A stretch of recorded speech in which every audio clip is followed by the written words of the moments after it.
Hey, it's Botanical Brian and I'm here at Colonial Gardens. I'm very passionate about trees. Trees provide us with a lifetime of beauty, clean air, shade, and shelter. And so today we're going to talk about all the benefits of trees and all the wonderful things that trees do. And we're also going to talk about how you can select the right tree for your yard. So first of all, trees do a wonderful job at providing us with clean air. Trees absorb carbon dioxide from the air, and they also release oxygen to us so we can breathe clean air. One tree, one average sized tree, will release enough oxygen to keep a whole family of 4 breathing.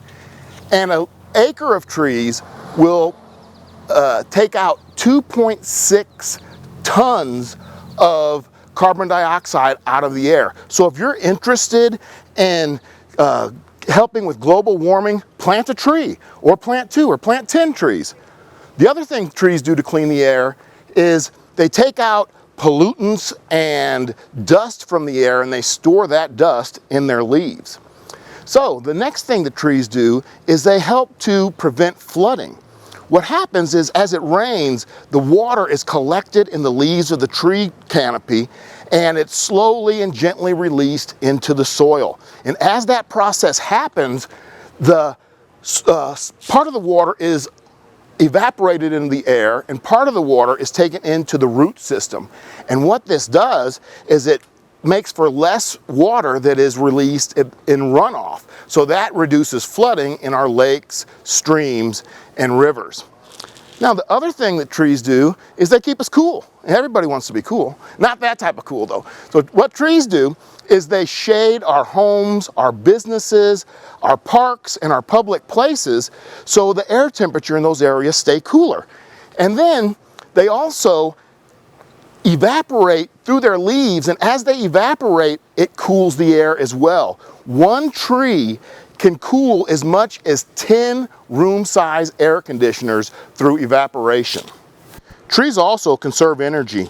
Strategically placed trees will shade a building from the hot summer sun, reducing air conditioning costs by as much as 30%. You know, the fun thing about trees is they help with our health and our happiness. Everyone enjoys the beautiful flowers, the amazing fall color, and the fruits that trees produce. But did you know that trees also make us happy?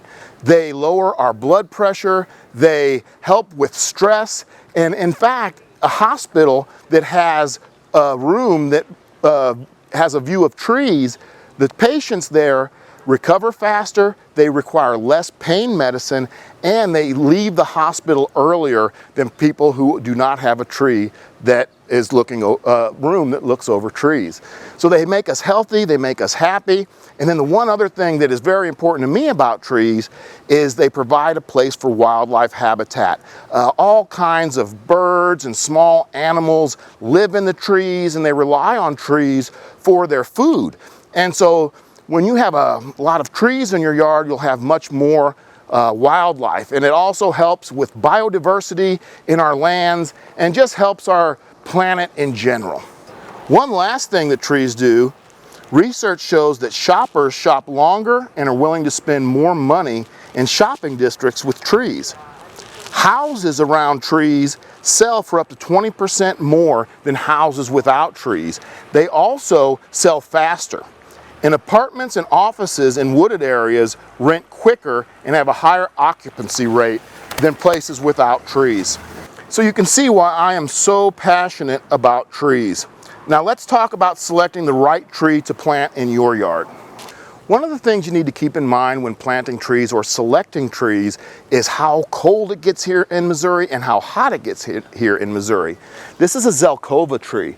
Zelkova is extremely drought tolerant and can handle those Missouri summers, and it can also handle those Missouri winters. So if you're not going to be able to get out and water often, then Zelkova is a great selection for you. The next thing I wanted to talk about is soil. A lot of times here in Missouri we have clay soils, and there are ways to overcome your clay soil by planting, but this is bald cypress and it loves clay soil. It will grow in standing water, so drainage and soil type is not a problem with bald cypress because it is so durable. The next thing to consider is how much shade and sun that your tree is getting. Some trees, like this beech tree, like to be in the shade from the hot afternoon sun, where other trees like this oak tree that's next to it, they like full sun and they can grow in hot, sunny areas. So make sure you know your sun and shade patterns in your yard before you select your tree. Now, speaking of this oak tree gets giant. And so you want to make sure when you're going to plant your tree, you want to make sure you know how big the tree gets ultimately. So oak trees you want to put way out in the yard because they're going to get 100 feet tall and really large. This tree next to it is Shantung maple, and it's a small growing tree. Shantung maple only gets to be about 20 to 25 feet tall. So you can plant it close to a window, a patio, or deck, and you can shade a specific area in your yard. Some trees have a fast growth rate and some grow slowly. This is black gum and it grows quite slow, but along with that slow growth comes strong branches, deep roots, and a long lifespan.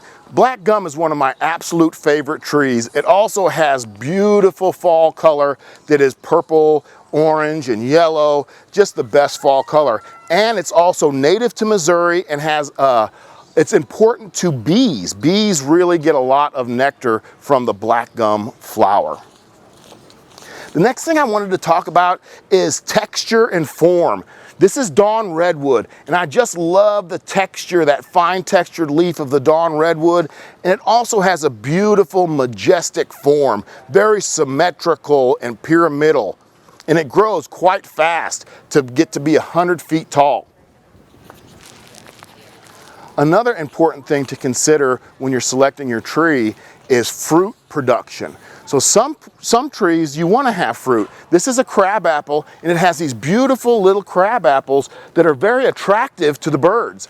And the birds will come and eat those crab apples, and it gives them something to eat during the winter months when they're very hungry. And so sometimes you want that fruit, but if you have a patio or a deck or a driveway, you don't want this crabapple next to your patio, deck, or driveway because it will make a mess. So you want to select a tree that is fruitless or that has very little fruit. So next to it is Kentucky coffee tree, and this is a Kentucky coffee tree called Espresso. And espresso is seedless, so it doesn't produce any seeds at all. And so you get the beauty of the Kentucky coffee tree, which is another great native tree, and you also do not have to have any seeds in your yard. So lastly, I wanted to talk about disease and insect susceptibility. So what you want to do is go to a quality garden center that you trust, and they can get you going in the right direction and away from trees that get Japanese beetle, ash borer, and all those other problems that trees have. So make sure you go to a reputable nursery who can really guide you in the right direction as far as disease and insect susceptibility. So now you know why I am so passionate about trees. Now you have a good idea of how to select the right tree for your yard. So everybody go out and plant a tree. We'll see you.